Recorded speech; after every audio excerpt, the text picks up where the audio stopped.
جنگ بندی ختم ہونے میں بہت کم وقت رہ گیا ہے، سیز فائر میں توسیع نہیں ہوگی۔ امریکی افواج بےتاب ہیں، گن لوڈڈ ہیں، حکم ملتے ہی ایران پر حملہ کر دیں گی۔ ایران نے کئی بار جنگ بندی کی خلاف ورزی کی۔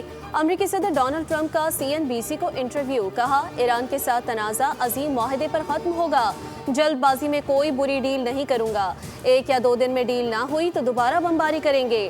آبِ ہرمز پر مکمل کنٹرول ہے، جو جہاز روکا اس میں ایران کے لیے چین سے تحائف جا رہے تھے، میں ہوتا تو ویتنام اور عراق جنگ جیت جاتا۔ نیٹو کی مدد نہیں چاہتے، UAE کے ساتھ کرنسی کے تبادلے پر غور کیا جا رہا ہے۔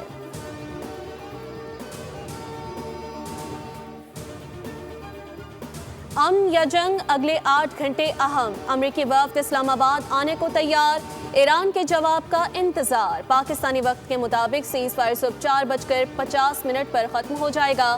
وفاقی وزیر اطلاعات عطا اللہ تارڑ نے اہم بیان میں کہا کہ سیز فائر کے اختتام سے قبل ایران کا فیصلہ انتہائی اہم ہے۔ اسلام آباد امن مذاکرات میں شرکت کے حوالے سے ایران کے جواب کا انتظار ہے۔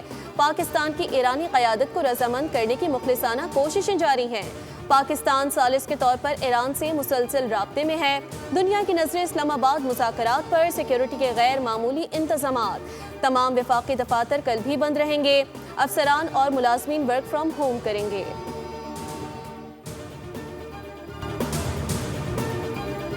صدر ٹرمپ نے ایران سے ڈیل کی تو یہ سب کے لیے امن، سلامتی اور تحفظ یقینی بنائے گی۔ وائٹ ہاؤس نے ایران کے ساتھ مذاکرات کے تناظر میں ٹویٹ کر دیا، کہا کہ ٹرمپ امریکہ کو ایران کے ساتھ ایک اور تباہ کن ڈیل میں نہیں دھکیلیں گے۔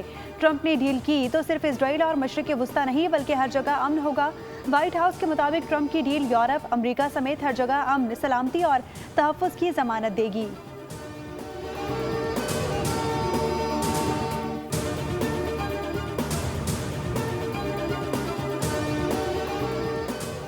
ایران نے کئی بار جنگ بندی کی خلاف ورزی کی ہے۔ امریکی صدر ڈونلڈ ٹرمپ کا الزام، کہا کہ ایران کے ساتھ جلد ڈیل ہو جائے گی مگر جلد بازی میں کوئی بری ڈیل نہیں کروں گا۔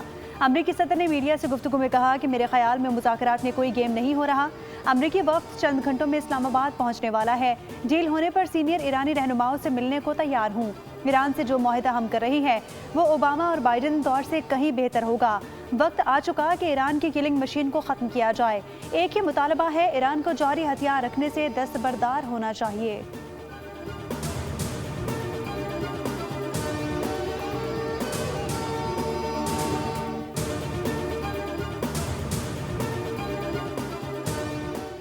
دھمکیوں کے سائے میں مذاکرات کسی صورت قبول نہیں، اسپیکر ایرانی پارلیمنٹ باقر کالیباف کا دو ٹوک پیغام، کہا کہ ٹرمپ مذاکرات کی میز کو ہتھیار ڈالنے کے میز میں تبدیل کرنے کی کوشش کر رہے ہیں۔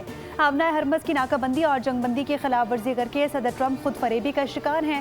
کالیباف نے واضح کیا کہ مذاکرات کی میز پر دباؤ کے حربے سے نتائج نہیں ملتے۔ ایران دھمکیوں کے سائے میں مذاکرات کی پیشکش قبول نہیں کرتا۔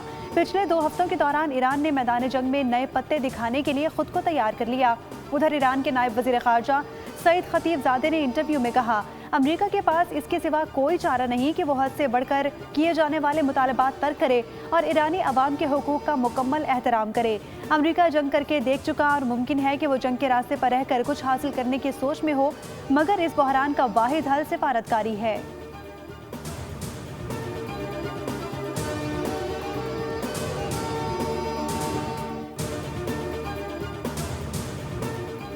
امریکہ بحری جہاز کے عملے کو فوری رہا کرے، ایران نے مذاکرات ناکہ بندی کے خاتمے سے مشروط کر دیے۔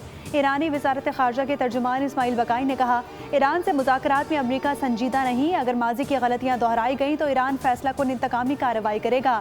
امریکی تجاویز غیر سنجیدہ اور مطالبات غیر حقیقی قرار دیتے ہوئے بتایا، ایران سے جوہری مواد کی بیرون ملک منتقلی کبھی مذاکرات کا حصہ نہیں رہی۔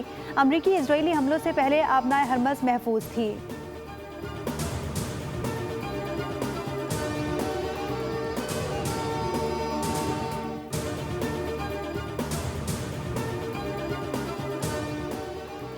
ایران نے امریکی بحری ناکہ بندی اور تجارتی جہاز پر قبضے کے خلاف اقوام متحدہ میں باضابطہ شکایت درج کروا دی۔ تہران نے اس اقدام کو غیر قانونی اور بین الاقوامی قوانین کی خلاف ورزی قرار دیا۔ ایران کا دعویٰ ہے کہ جہاز پر قبضے کے دوران ملاحوں اور ان کے اہل خانہ کو ڈرایا دھمکایا بھی گیا، جو کہ عالمی انسانی حقوق کے منافی ہے۔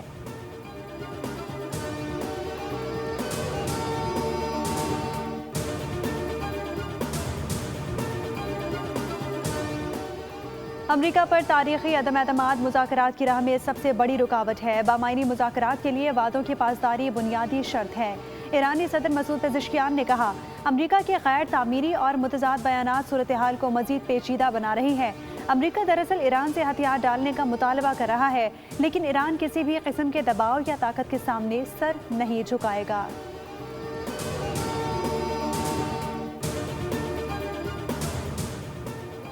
نائب وزیر اعظم اسحاق ڈار کا مصری وزیر خارجہ سے رابطہ۔ امن و استحکام کے لیے ڈائیلاگ پر زور۔ دونوں ممالک قریبی رابطے میں رہیں گے تاکہ موجودہ صورتحال میں مثبت پیش رفت کو یقینی بنایا جا سکے۔ ترجمان دفتر خارجہ کے مطابق دونوں وزرائے خارجہ نے خطے میں امن اور استحکام کے لیے مکالمے اور سفارتکاری روابط کی اہمیت پر زور دیا۔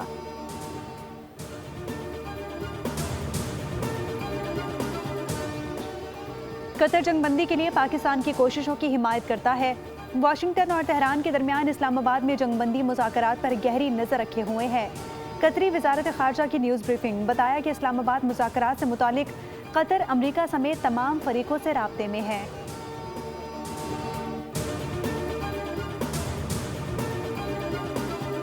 اللہ پاکستان کو عزت دے رہا ہے۔ 1998 کے بعد آج دنیا بھر میں سبز پاسپورٹ کی عزت ہو رہی ہے۔ وزیر اعظم، نائب وزیر اعظم اور فیلڈ مارشل کا کردار لائق تحسین ہے۔ سیاسی اور دفاعی میدان میں اپنا کردار بھرپور طریقے سے ادا کیا۔ صدر مسلم لیگ نون نواز شریف کا گلگت بلتستان پارلیمانی بورڈ کی اعلیٰ سطح اجلاس سے خطاب۔ کہا کہ بتایا جائے 15 سال سے کے پی میں ابھی تک کیا ہوا، کیا عوام کو سہولیات ملی؟ نون لیگ سے زیادہ گلگت بلتستان کو کوئی نہیں جانتا۔ نون لیگ کی خدمت اپنی مثال آپ ہے۔ نون لیگ کی پوری لیڈرشپ آپ کے شانہ بشانہ ہے۔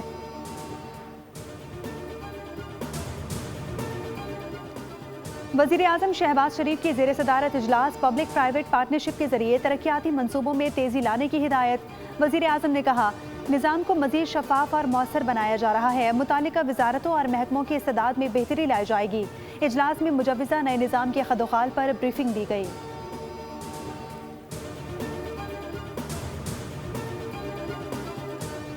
پاکستان کو سعودی عرب کی جانب سے مزید $1 ارب کے فنڈز موصول ہو گئے۔ اسٹیٹ بینک نے سعودی وزارت خزانہ کی جانب سے فنڈز موصول ہونے کی تصدیق کر دی۔ بتایا کہ یہ رقم سعودی حکومت کی جانب سے اعلان کردہ $3 ارب ڈپازٹ کی دوسری قسط ہے۔ سعودی عرب کی جانب سے 15 اپریل کو $2 ارب پہلے ہی موصول ہو چکے۔ دوسری جانب حکومت کا عالمی مارکیٹ میں $25 کروڑ مالیت کا مزید یورو بانڈ جاری کرنے کا فیصلہ۔ یورو بانڈ کو مجموعی طور پر اجرا $1 ارب لے جانے پر غور کیا جا رہا ہے۔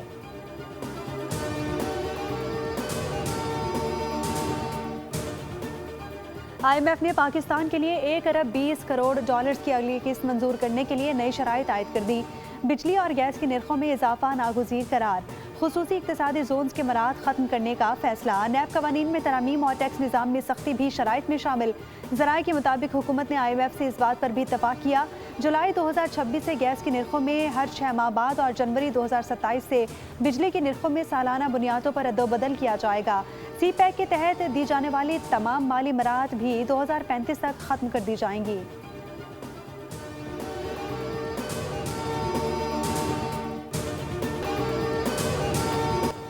مفکر پاکستان حضرت علامہ محمد اقبال رحمۃ اللہ علیہ کی برسی عقیدت و احترام کے ساتھ منائی جا رہی ہے۔ اقبال نے اپنی فکر اور شاعری کے ذریعے بر صغیر کے مسلمانوں کو ایک الگ قوم ہونے کا شعور دیا۔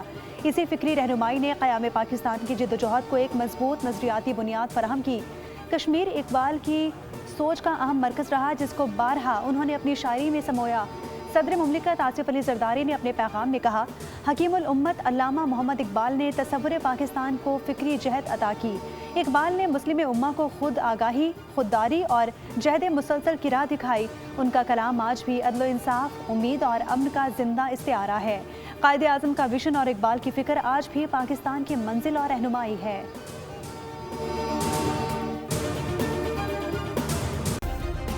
سبسکرائب کریں اور بیل دبائیں تاکہ کوئی خبر رہ نہ جائے۔